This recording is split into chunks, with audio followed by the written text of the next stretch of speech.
Tema 5.2.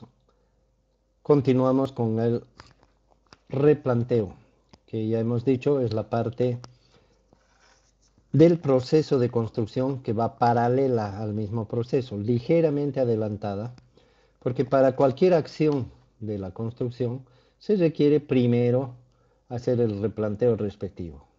Y la obra termina cuando se hace la última acción del replanteo que corresponde a la última acción de la construcción. Entonces vamos a ver lo que es la señalización y el trazado de ejes horizontales. Ya hemos visto en el capítulo anterior de qué manera se determinan los ejes en el papel, por lo menos ya lo hemos demostrado. A partir de la línea de la construcción, o perdón, de la línea municipal, se mide el retiro frontal porque suponemos que la línea municipal está en la parte frontal del edificio.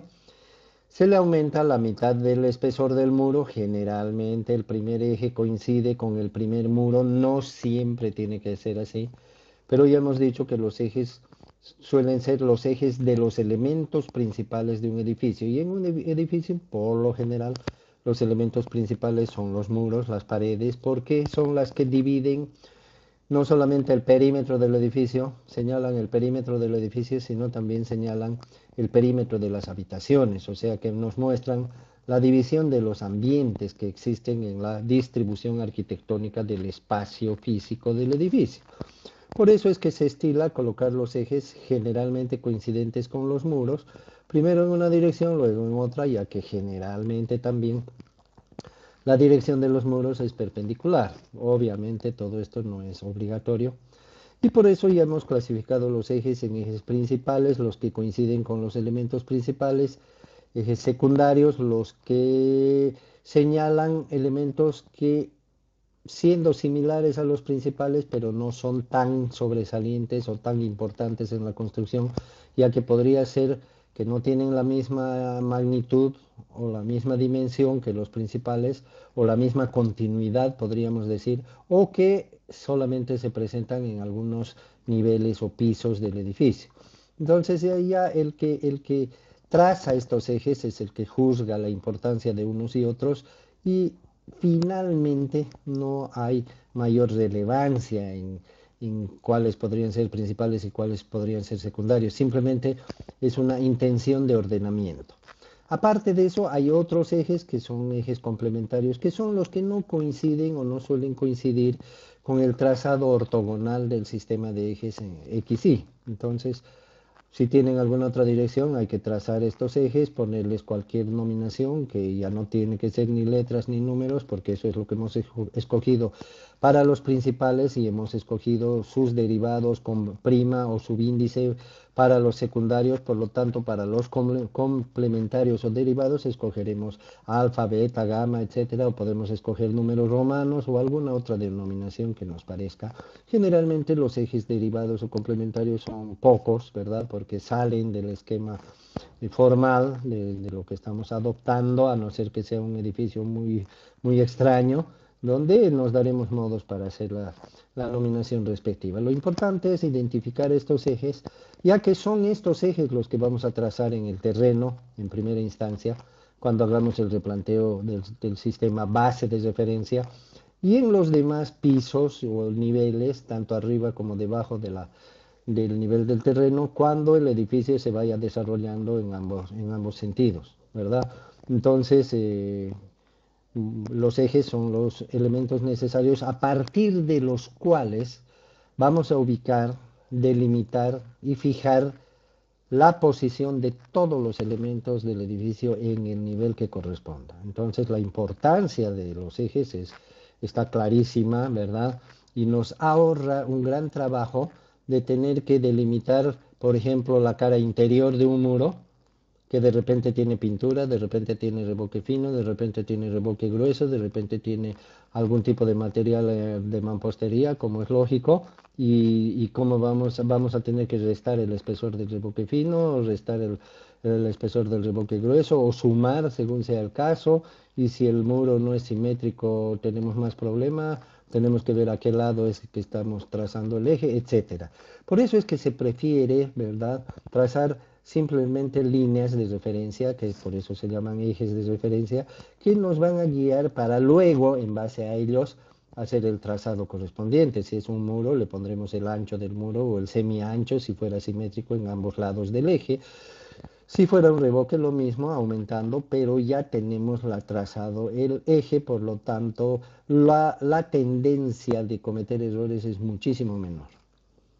Aparte de que la nominación y el trazado y la posición de los ejes se convierte en una guía, como tener un mapa para toda la construcción del edificio, ya que el esquema se va repitiendo, ¿no es cierto?, tanto para arriba como para abajo en los diferentes niveles, con las variaciones del caso según el proyecto arquitectónico, pero la base estructural, como ya hemos comentado, se va a mantener, por lo menos en cierta magnitud, si no es total, por lo menos parcial. La parte más importante de la estructura se va a mantener fija, ¿verdad? Me estoy refiriendo a su forma, posición y dimensiones, como ser las columnas principalmente, las fundaciones y todos los elementos que llegan a las columnas, como son las vigas y los elementos que están perimetralmente ocupados por las vigas, que son las losas, etcétera. Entonces, fíjense, es muy importante esto de los sistemas. Ahora, toda vez que ya sabemos que son líneas en el espacio, ¿verdad? Que nosotros las podemos representar físicamente con hilos, y hemos escogido hilos y no otro tipo de elemento, porque los hilos se supone que son delgados, y lo que queremos representar son líneas. Entonces, mientras más delgado el hilo, más fino va a ser nuestro trazado. Normalmente se escogen los hilos plásticos, los que dicen hilos de nylon, que le llaman, y tiene que ser de un espesor delgado, pero también no tan delgado como para que se vaya rompiendo. Entonces se escoge un hilo resistente y, como ya hemos dicho, se fijan, se tesan los hilos, se extienden los hilos entre dos puntos que se trazan primero, que se establecen primero, y estos puntos tienen clavos, o sea que los hilos se atan o se amarran o se fijan en clavos, un clavo en el un extremo, otro clavo en el otro extremo, se tesa un hilo entre ambos clavos y ese hilo espacialmente representa el eje que está trazado en el plano.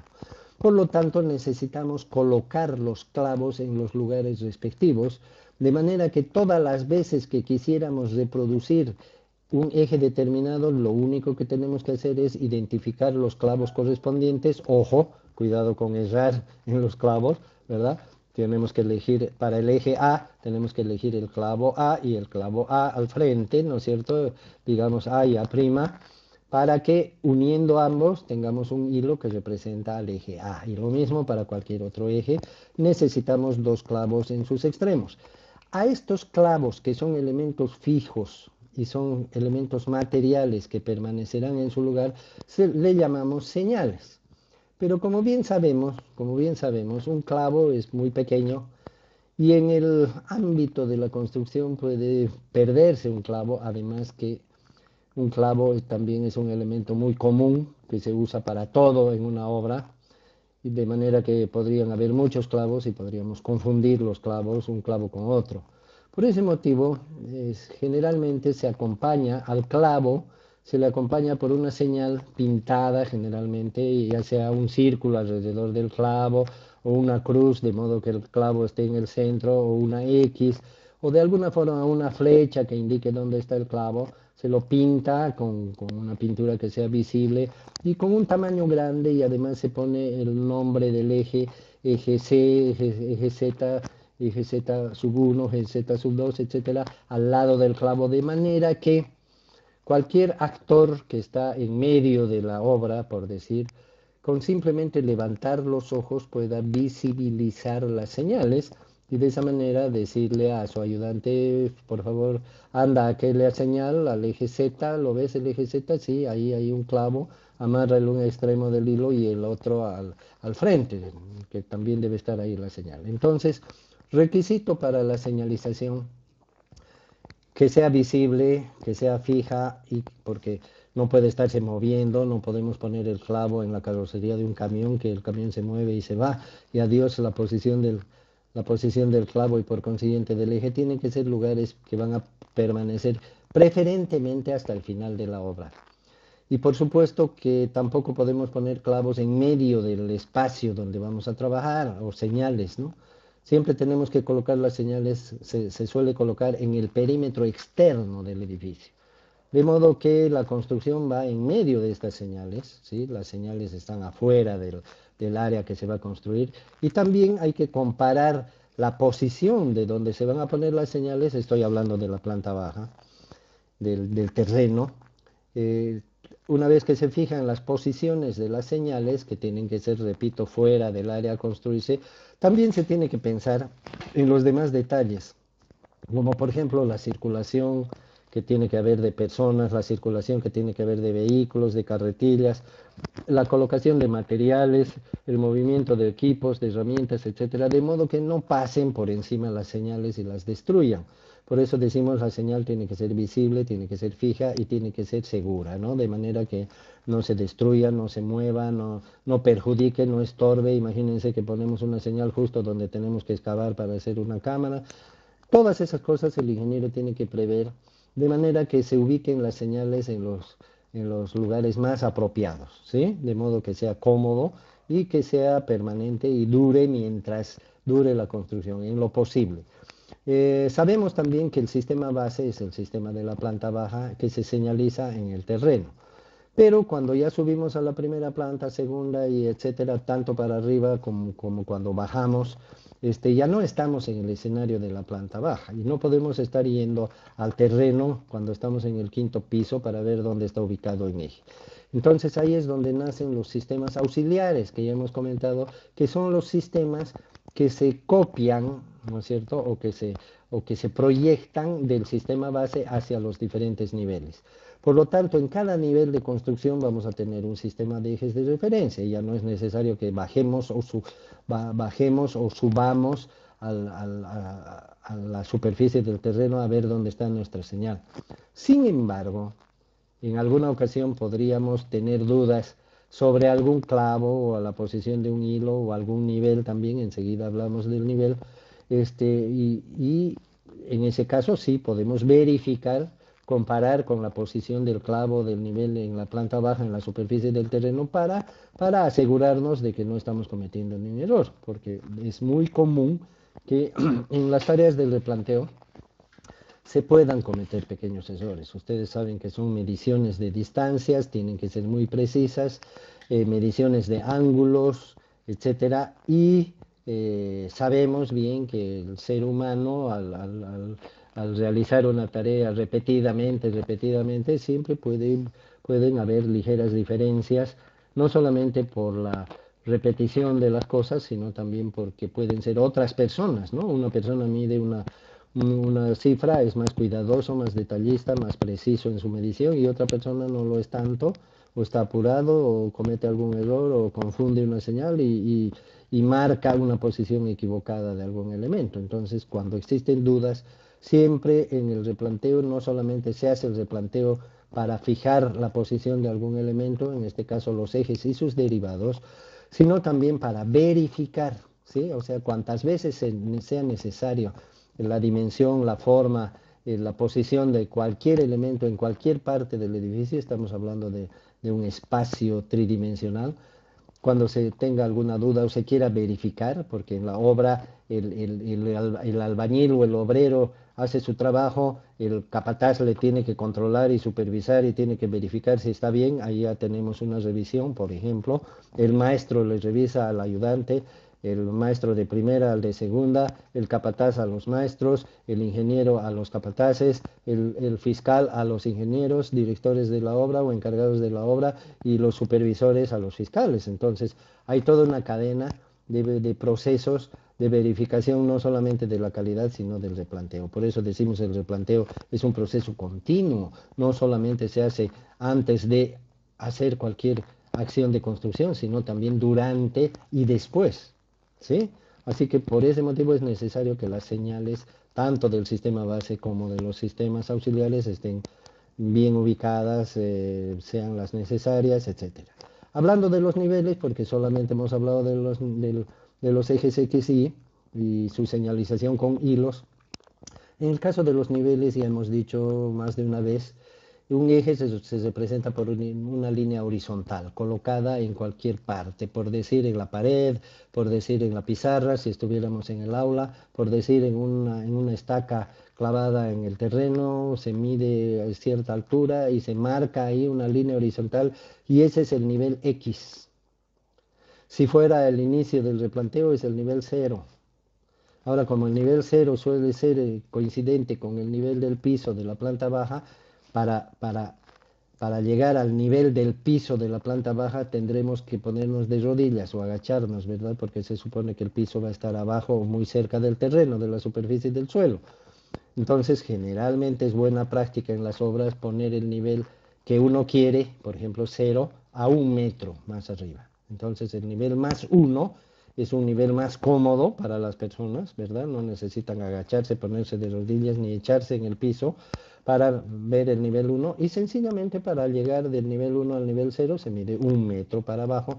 A nadie se le va a ocurrir poner un nivel 93.4, ¿verdad? Para restarle 93.4 centímetros para saber cuál es el nivel 0. Si nos dicen que hallemos el nivel menos 0,52 ya estamos listos, ¿no? Ya tenemos una suma o una resta o cualquier operación más compleja y estoy hablando de los obreros, de los albañiles, etcétera. Entonces, es tarea importante facilitar el trabajo, por eso elegir el nivel más 1 en todos los niveles de trabajo. Por ejemplo, en el piso 4 tenemos marcas del nivel del piso 4 más 1, marcado en las paredes, en las columnas, en cualquier parte. De manera que el albañil cuando quiere sacar cualquier referencia a qué altura está la ventana está a 80 centímetros del piso, él tiene una marca a 1 metro, entonces le resta 20 centímetros y ese es el nivel de la ventana, etcétera, ¿no? O sea, son cosas prácticas que se hacen en la obra para facilitar el trabajo, pero en resumen, los niveles no son más que líneas marcadas en algún elemento y para mayor comodidad durante la construcción lo que se hace es proyectar esa línea de manera horizontal a diferentes puntos, generalmente a todo el perímetro del lugar donde uno está construyendo.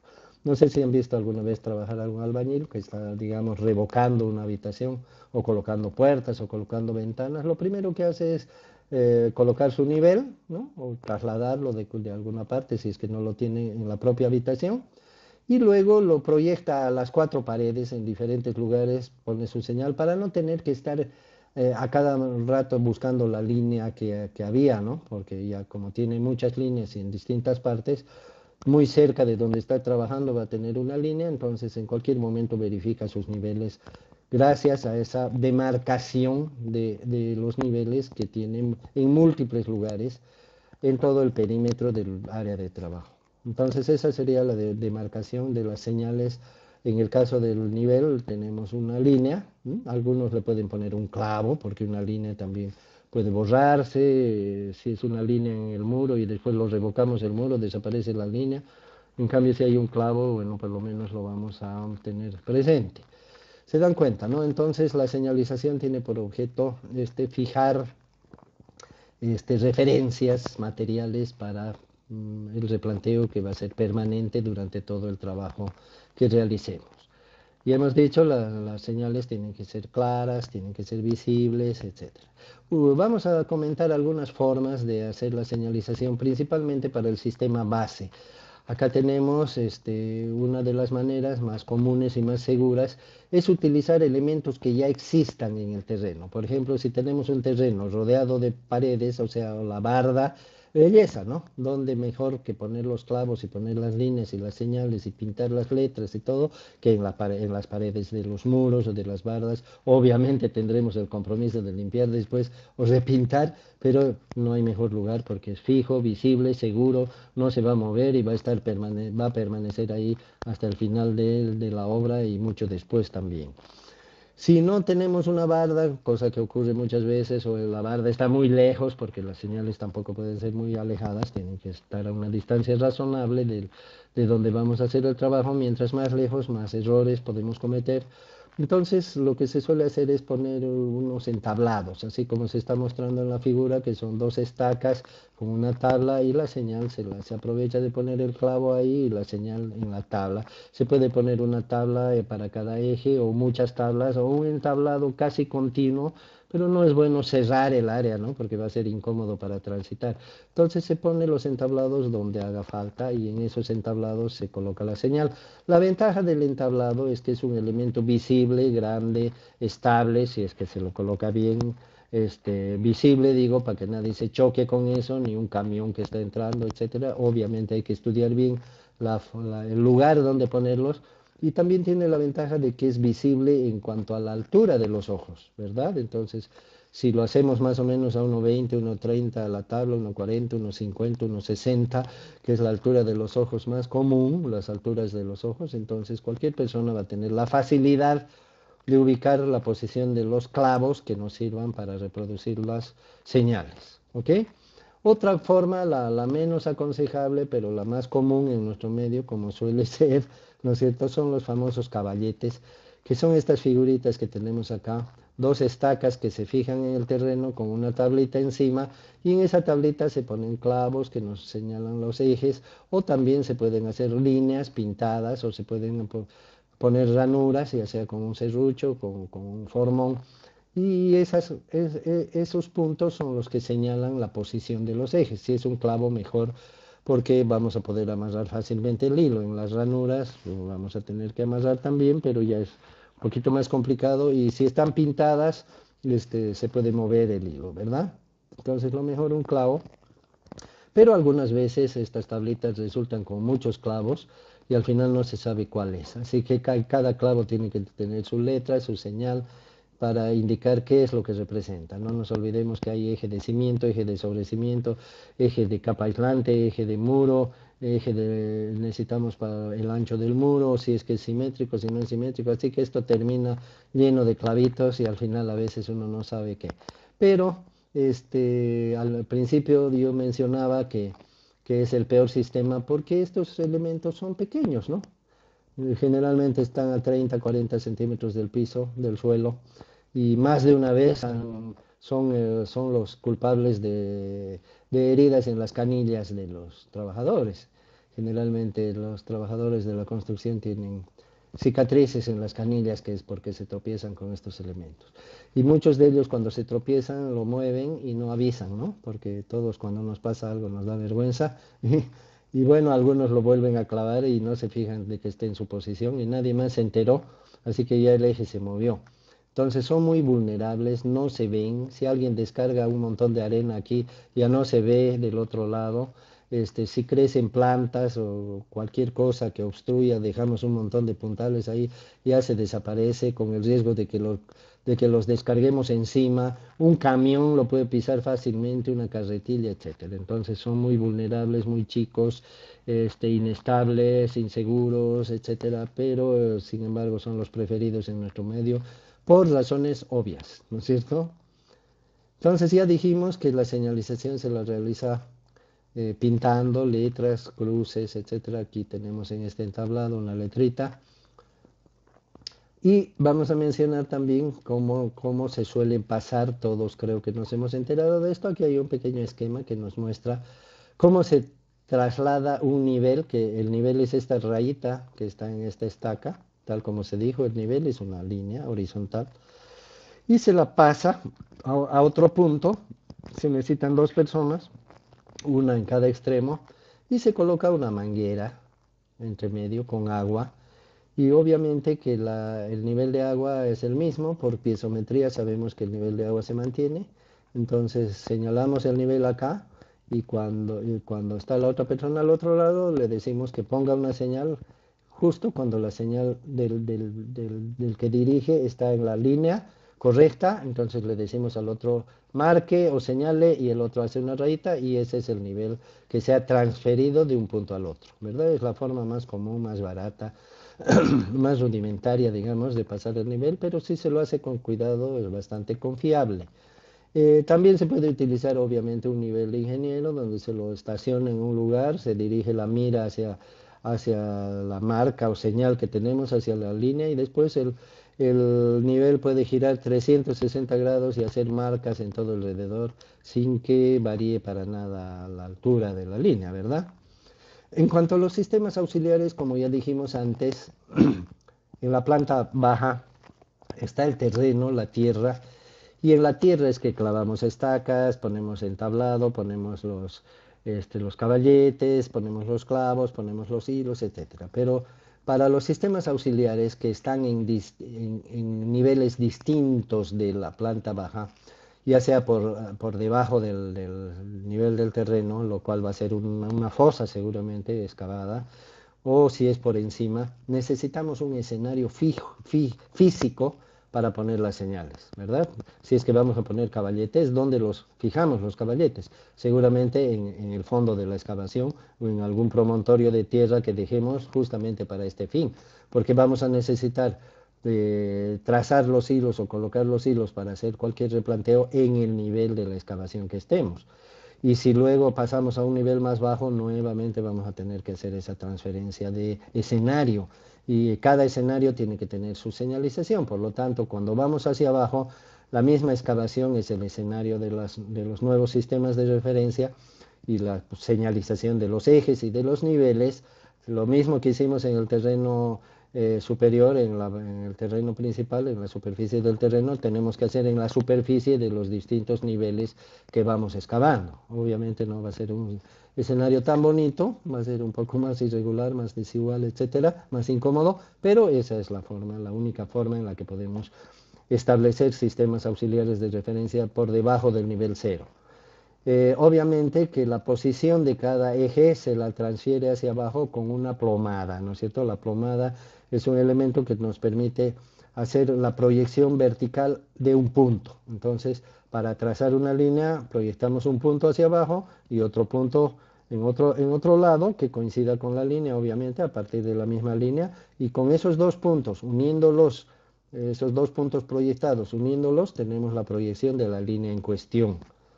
Y si ponemos señales en cada extremo de esa línea, entonces habremos reproducido la posición del eje, ¿no? Verticalmente. Es una proyección vertical. Los sistemas auxiliares son una proyección vertical del sistema base. En cuanto a los niveles superiores, nuestro escenario está dado por el propio edificio.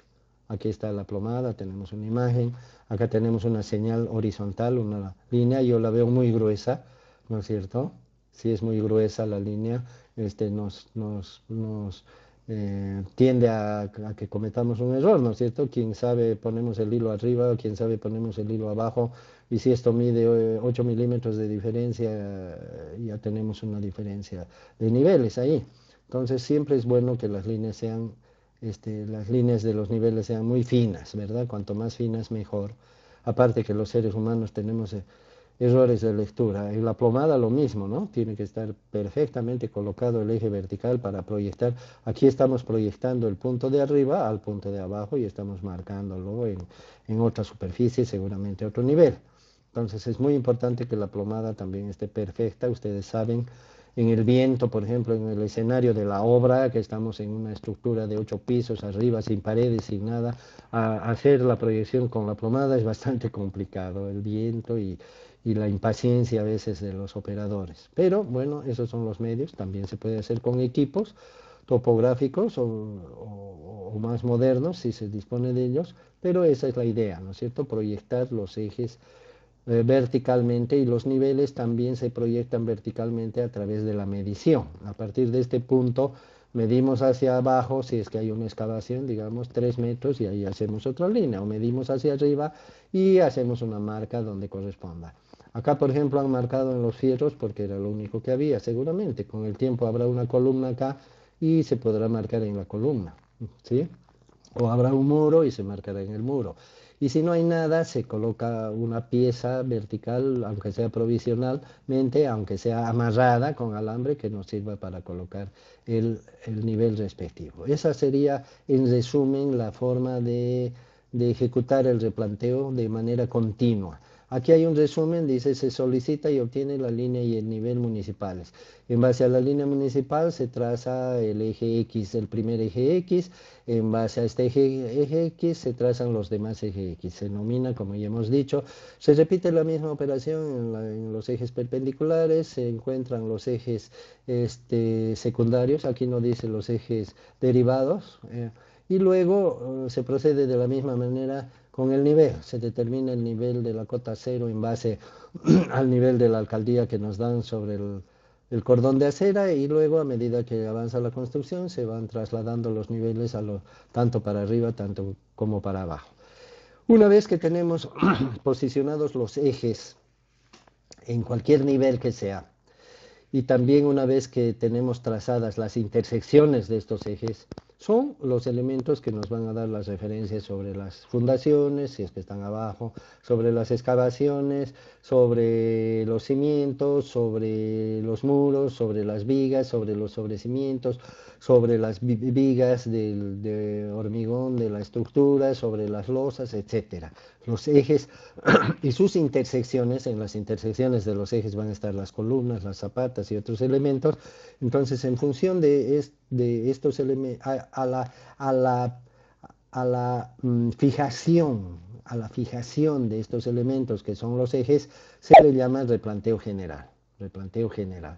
Lo mismo a la fijación de un nivel determinado. Supongamos que una losa está al nivel tanto, la ubicación de ese nivel, ese es el replanteo general. La ubicación del eje de la viga, ese es el replanteo general. A partir de ese eje, que es el replanteo general, se hace lo que se llama el replanteo específico. O sea, en función de ese eje, que es el eje de la viga, se medirá el ancho de la viga. Digamos que fuera 20 centímetros el ancho de la viga y que el eje es simétrico y está al centro, entonces 10 centímetros al un lado, 10 centímetros al otro, y está fijado el ancho de la viga. Si digamos la altura de la viga son 40 centímetros y tenemos el nivel fijado en la posición 340 más 40, 380, tenemos la altura de la viga. A eso de fijar la forma y dimensiones específicas del elemento que estamos queriendo construir, sea viga, columna, zapata, muro, revoque, ventilador, ventana, puerta o lo que sea, con lo que sea el elemento se llama replanteo específico. Como pueden ver en los sistemas de ejes de referencia no hay más que ejes y niveles. Y en cambio en el replanteo específico, ya le damos forma y le damos vida a través de señales, marcas, etcétera. Es como si lo dibujáramos en el espacio al elemento en cuestión. Puede ser un artefacto sanitario, un mesón, una puerta, una ventana, una columna, una viga, lo que sea. Ya le damos forma en función de los ejes. O sea que todos los elementos del edificio son derivados de los ejes de los sistemas de referencia. Está prohibido hacer esto mismo, una proyección de algún elemento, en base a otro elemento que ya esté construido, porque vamos a duplicar o arrastrar los errores que contenga el anterior, el elemento previo.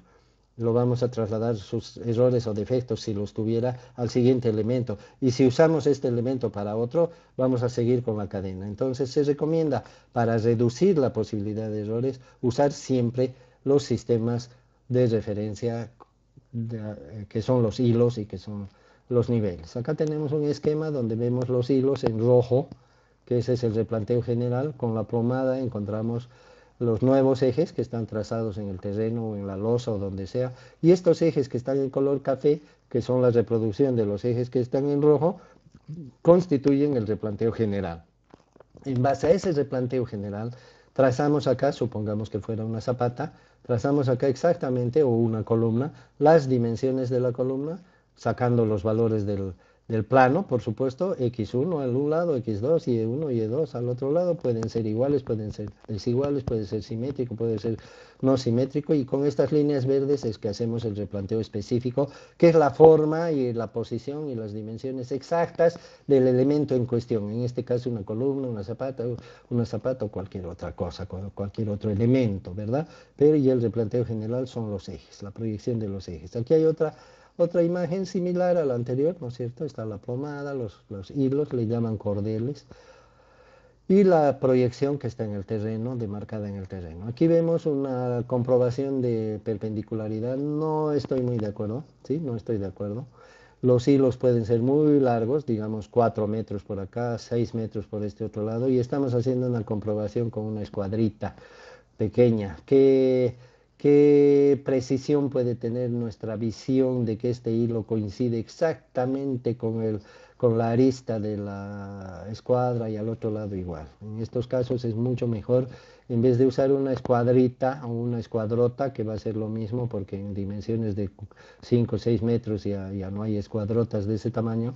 Entonces lo mejor es medir, ¿no? Si la regla del triángulo rectángulo, por ejemplo, de Pitágoras es lo que se suele aplicar, ¿no? Si yo mido 3 metros acá, a este lado, y 2 a este otro lado, ¿no es cierto? 3 y 2, 2 al cuadrado son 4, 3 al cuadrado son 9, 9 más 4 son 15, raíz de 15, o 9 más 4 son 13, raíz de 13, eso es lo que tiene que medir la, la hipotenusa, ¿verdad? Entonces se verifica eso y de acuerdo a eso se corrige cuando se quiere hacer perpendiculares. Hay que recordar las reglas de geometría siempre para el replanteo. Aquí tenemos otra observación. Tampoco estoy de acuerdo con esta imagen porque por el fondo, por el color verde que da la impresión de que fuera césped, nunca se va a hacer un replanteo sobre el césped, a menos que se quiera pintar la cancha, si es que fuera una cancha. Pero si es para una construcción, como parece ser aquí, nunca se hace el replanteo sobre el césped porque nunca se construye sobre la capa vegetal, siempre se la extrae. Así que los replanteos sobre la superficie del terreno siempre van a ser como estos, ¿no? Sobre tierra pelada, mejor si está nivelada y limpia, obviamente. Y fíjense que se suele demarcar con cal, ¿no? Aquí están, son líneas inexactas, como se puede ver, inexactas, porque van a ser para la excavación también es inexacta. Por eso en toda excavación hay que ir verificando siempre la posición de los hilos. A medida que avanza la excavación hay que verificar los hilos. Y cuando ya va a terminar la excavación hay que verificar los niveles para saber la profundidad. Acá vemos una demarcación sistematizada. Quiere decir que en vez de estar pintando ya tenemos una maqueta, ya tenemos unos moldes previamente prefabricados, digamos, que nos muestran el ancho de los muros, que son perfectamente lineales para no estar dibujando y que además tienen sus ángulos rectos porque está prefabricado. Esto se utiliza cuando se construyen, digamos, 100 viviendas. Yo sé que tengo que replantear 100 viviendas y son iguales las viviendas y en vez de estar midiendo cada vez, cada una por una, ¿no? La misma figura, mejor hago un prediseño y utilizo las mismas herramientas para todas las casas. Acá tenemos otras imágenes, vemos los hilos, la excavación. Por ejemplo, acá la excavación ya está hecha, inclusive ya están los fierros que podemos ver de la zapata, pero sin embargo están los hilos. Y ustedes dirán, ¿para qué? Si ya está hecho, justamente para verificar la posición y si es que hay un defecto, corregirlo a tiempo, ¿no es cierto? Corregirlo a tiempo. Entonces siempre se verifica no solamente la excavación, no solamente la zapata, su forma, sus dimensiones, su posición, sino también de la armadura. Acaba de venir una columna, obviamente, entonces la columna tiene que estar en su posición exacta, no solamente en su posición, sino tampoco puede estar girada ni desplazada. Acá vemos también otras mediciones que se están haciendo en un área que ya está construida, pero aparentemente faltan algunos detalles, ¿no? Entonces, fíjense, se está midiendo, siempre se tiene que medir, aquí hay un aparato para pasar los niveles y se está verificando. O sea que el proceso de replanteo no es como muchos piensan, la primera tarea del edificio y la última. Muchos lo plantean así. Aquí vemos otras construcciones que están en proceso de desarrollarse y tenemos un hilo que es la guía, ¿no? No se puede construir sin guía. Este hilo no necesariamente es el hilo del sistema de referencia, puede ser otro hilo, pero es paralelo a algún hilo que nos ha demarcado la posición de este elemento o de un elemento cercano.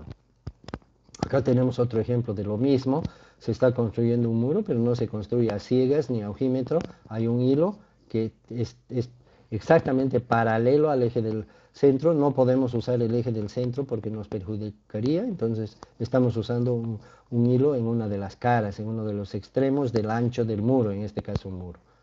¿Verdad? Aquí vemos otro caso donde se está verificando el ancho, la distancia entre dos muros, entre dos hilos, perdón, que seguramente nos van a dar el ancho de algo. Y acá vemos el mismo trabajo, pero con un aparato topográfico. ¿Mm? Ok, gracias jóvenes.